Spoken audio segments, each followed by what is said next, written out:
With fate of the Naga political issue hanging in balance, the Parliamentary Core Committee on Naga issue and NSCN-IM meets at Chumukidima Police Complex on Saturday. Meeting between both sides crucial in view of NSCN-IM's emergency National Assembly on May 31. Citing current war of words between the NSCN-IM and the Naga leaders over the Naga political issue, the Sumi Hoho on appeals all the Naga national political groups and the public leaders to refrain from attacking each other. It further urges all the parties involved to come to an understanding at a time when efforts are on for a conclusion. Admission for Class 11 in all the government higher secondary schools for the upcoming academic session in Nagaland to start from 7th June. Students and parents can log into the GHSS admission portal to submit the application for the schools and the streams of their choice till 20th June. Commemorating World Fish Migration Day, Anglers Association Nagaland on Saturday organizes a special program at Dimapur Brooder Fish Farm in Half Nagarjun. During the program, activities conducted among children to raise awareness and educate them about fish biodiversity in Nagaland. Kohima bench of Guwahati High Court grants anticipatory bails to 2 persons allegedly involved in fraudulent withdrawal of Rs 65 crores against 3 road projects in Meluri subdivision. Meanwhile, Lafori Village Council expressed displeasure over the bail order. Hello viewers, I'm Rinki Gogoi and you're watching Nagaland TV Primetime News. Let's see the news in details. Amidst the strong speculations of the Government of India securing a broad-based agreement to solve the Naga political issue, the Parliamentary Core Committee on Naga political issue and the NSCN-IM held a meeting at the police complex in Chumukidima on May 28. The core committee meeting with the faction comes crucially days before its scheduled emergency National Assembly on May 31. It may be mentioned that during the emergency National Assembly, the group is expected to make major decisions or adaptations or resolutions.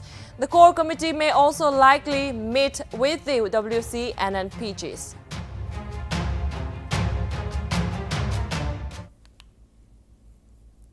Now, amidst the ongoing war of words between the NSCN-IM and the Naga leaders, including Dr. S.C. Jamir Dasumi Hoho on Friday, appealed to all the Naga national political group leaders and the public leaders to end the animosity and come to work together for an honorable and acceptable solution. The Hoho urged all the parties to come to an understanding with each other as the Government of India and the Naga negotiating parties are at a critical juncture working seriously to come to a conclusion.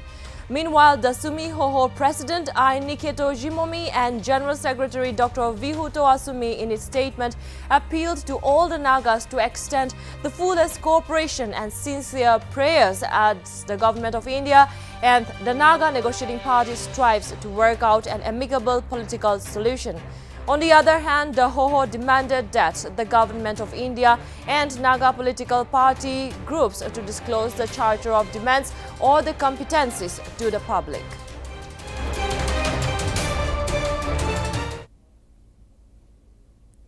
And the Chief Secretary of Nagaland, J. Alam, on Friday urged all the state government's departments to bring public services online. Alam maintained that online portals will not only save time and bring ease in doing business for government officials, but will also bring transparency and accountability in the working system. Alam was speaking at the departmental review meeting of Food and Civil Supplies and Land Records and Survey stated and mentioned that state prices of essential commodities should come down since the state government has also banned check gates in the state. On regards to this, Alam directed the Department of F&CS to monitor the situation. Notably, the department review meeting was held at Chief Secretary Hall at Kohima in Nagaland.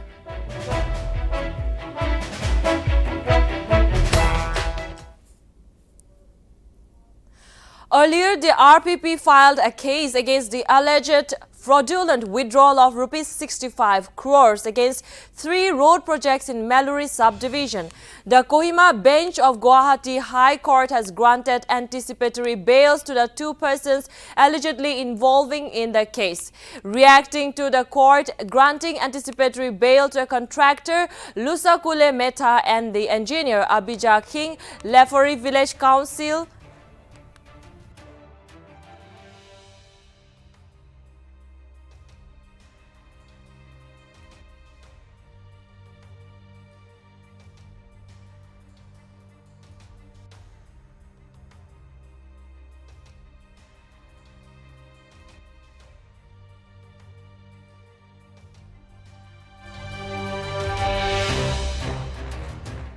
Association in Nagaland on Saturday observed World Fish Migration Day at Dimapur Brooder Fish Farm in Half Nagarjun with District Fishery Officer Imti Sunab as the special guest.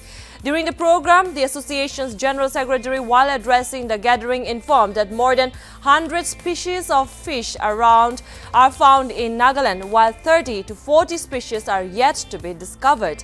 The General Secretary also informed that Nagaland has currently around 119 ornamental fishes. General Secretary further stated that all the eel fishing practices in Nagaland have drastically affected the fish biodiversity and also called for an end to this harmful trend. Meanwhile, during the program, certain activities were also being conducted for the children to raise awareness and educate them about the fish biodiversity in Nagaland. This World Fish Migration Day is to create awareness, especially about the fishes. We have lots of ornamental fishes, especially Nagaland is placed with lots of biodiversity on fishes. We have about 9 mature rivers and 11 minor rivers, where it is known that about 145 species of ornamental fishes at the same time fishes which is endemic to Nagaland is all over our rivers. But these fishes, they need peaceful environment, but then at the same time due to eel fishing in the form of explosive. And now the Directorate of School Education on Friday issued a notification in regards to the new admission for Class 11 in all the government higher secondary schools in Nagaland. Notably, the new admissions for Class 11 in all the government higher secondary schools functioning in the state will commence from 7th June 2022. The department informed that there will be a single online admission portal for all the government higher secondary schools and mentioned that students and parents can log in to the GHSS admission portal through the link given at the department's website and submit applications for schools and streams of their choices. It is to be mentioned that the portal will be kept open from 7 to 20 June for the concerned persons to submit the applications. The department also mentioned that if any personnel faces any difficulties for using the online facility, may take assistance of the common service centers functioning under the Department of the Information and Technology. It is to be mentioned that selection of candidates will also be done by the respective schools as per their intake capacity in order of the merit. It may also be mentioned that further details will be made available through the admission portal very soon.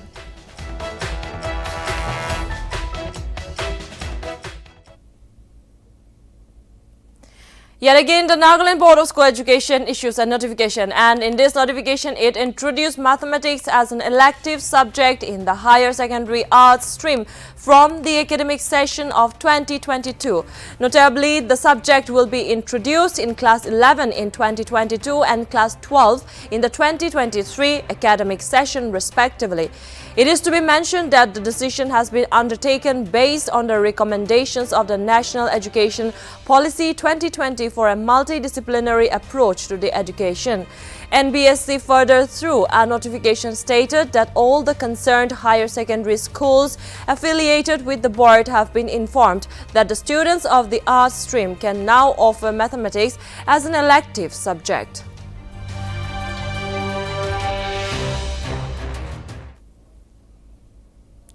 Now, to the consolation of the aspirants of the technical courses, the government polytechnic Doyang in Woka was inaugurated on Friday, more than a decade after its foundation stone was laid.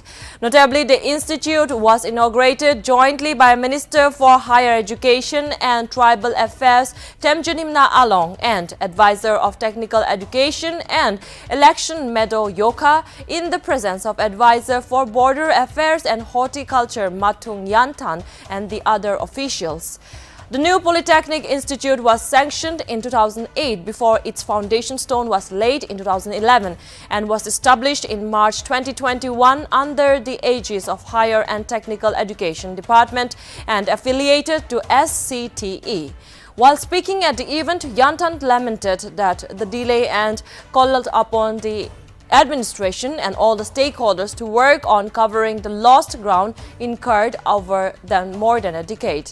Meanwhile, Imna Along said that the land ownership is one of the major problems that caused delay in commencement of the projects in Nagaland. On the other hand, the advisor of technical education and election updated that rupees 4.3 crores had been utilized for procuring study materials, laboratory and other requirements for imparting technical education in the institute.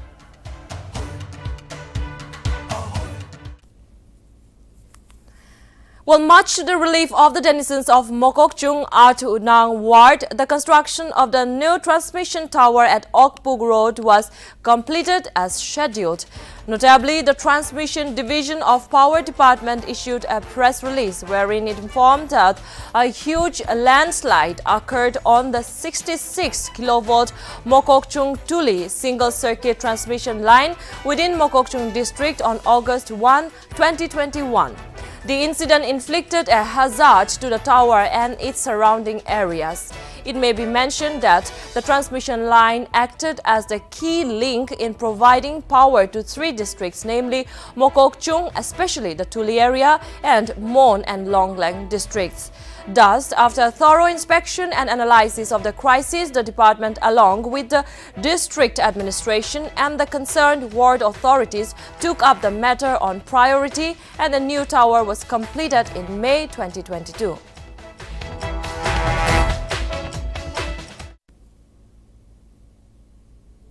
On weather update, Nagaland is set to experience isolated heavy rainfall due to the influence of east-west trough from the northwest Rajasthan to South Bihar and southwesterly winds from Bay of Bengal to northeast India at lower tropospheric levels, which is expected to be fairly widespread from 28 to 31 of May. Notably, the Nagaland State Disaster Management Authority Home Department on Friday issued weather updates for the coming days, while the department also predicted thunderstorm accompanied with lightning and gusty winds, and it is very likely to occur in certain pockets in the districts of Kohima, Woka, Kifre, Mokokchung, Tuensang, Mon and Longleng from May 28 to 31.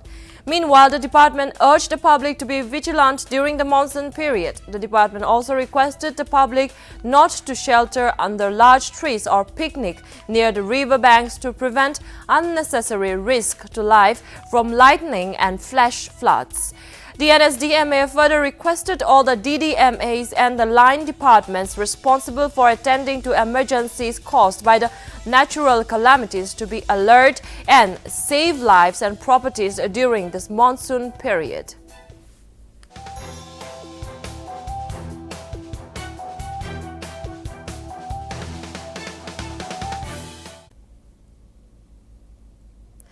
Well, around 30 officials of the Kachar district administrations have written to the Assam Chief Minister Hemonto Biswa Sarma complaining against the behavior of BJP legislator Kaushik Rai. They accused the ruling party MLA of misbehaving, insulting, threatening and abusing an officer on duty and of labeling them as agents of the opposition. The memorandum said Lakhipur MLA Kaushik Rai had questioned the integrity of the entire Assam civil services cadre. The aggrieved officials alleged that the BJP MLA during his visit to the relief camps remarked that Sonai Block Development Officer should be beaten up in the same manner as he was manhandled at block office by the various party workers on March 10. Rai, however, refuted the charges and justified that during visit to Sonai, people complained that they did not get relief funds during the floods. Stating that the civil service fraternity in Kachar was disheartened and dispirited, the officials urged the Chief Minister to take a better working environment whereby the personal dignity and self-respect are not trampled upon.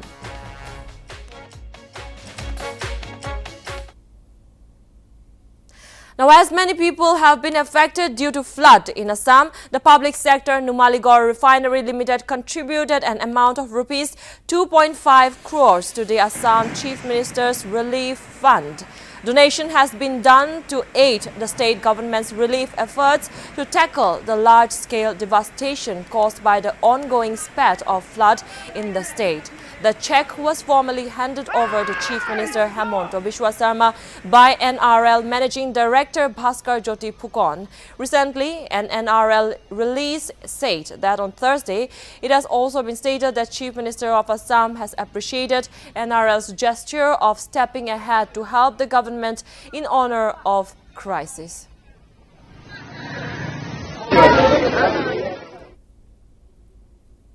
Well, as Prime Minister Narendra Modi embarks on his 2 days visit to Gujarat, he on Saturday inaugurated the multi-speciality KD Parvadia Hospital at Atkot village in Rajkot district and also the rupees 175 crores nano-urea liquid plant at IFCO in Kalol in Gandhinagar, amongst many other projects.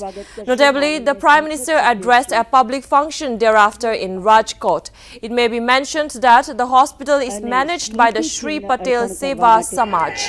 At around 4 p.m., the Prime Minister addressed a seminar of leaders of various cooperative institutions on Sahakar Se Samriddhi at Mahatma Mandir in Gandhinagar. It may be mentioned that more than 7,000 representatives from various cooperative institutions participated in the seminar. The 175 crores nano-urea plant has been established, keeping in mind the increase in the crop yield. Remarkably, the plant will produce about 1.5 lakh bottles of 500 milliliter per day. तो सेवा करने की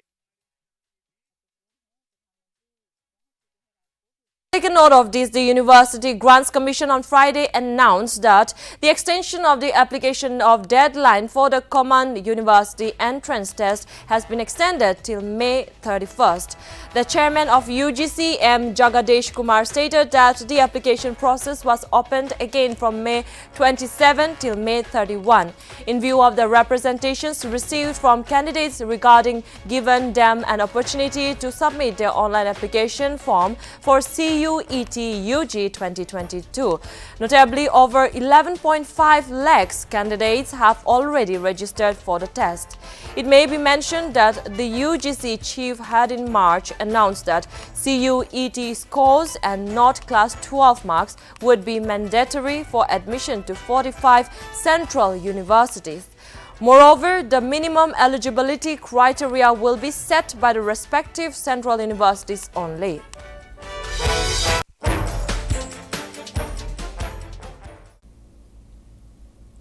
Now, after following social media reports of IAS couple closing Tyagaraja Stadium in Delhi early to walk their dog, the Home Ministry in a flash initiated action against the couple. The husband, IAS Sanjeev Kirwar, has been transferred to Ladakh while his wife, IAS Anu Duga, was transferred to Arunachal Pradesh. It has been reported that the Home Ministry has sought report from Delhi Chief Secretary regarding misuse of facilities by the couple, and upon receiving the report, prompt action was initiated against the couple.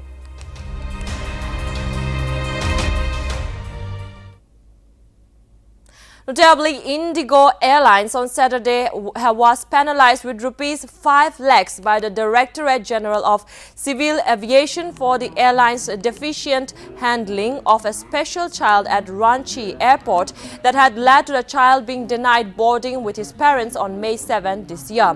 According to sources, an Indigo manager allegedly mistreated the child at the Ranchi Airport on May 7. Meanwhile, the incident came to light after an eyewitness account of the incident went viral on social media.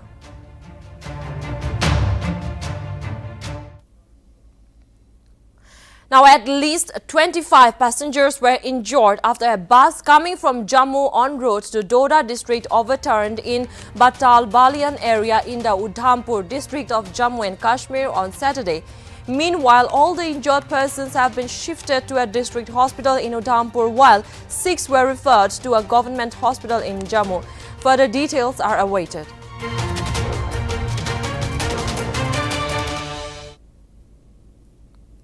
And the Narcotics Control Bureau on Friday, citing lack of evidence, gave a clean sheet to the son of Bollywood actor Shah Rukh Khan in the Cordelia Cruises drug bust case. Notably, in the charge sheet, the SIT implicated 14 of the 20 accused, while 6 accused, including Khan, were not being proceeded against for lack of evidence. It is to be mentioned that the NCB arrested Aryan Khan on October 2, 2021, following a raid on a cruise ship en route to Goa from Mumbai. Khan was arrested from the cruise terminal on charges of attempting consumption of drugs, possession, abatement, and conspiracy of the Narcotic Drugs and Psychotropic Substances Act.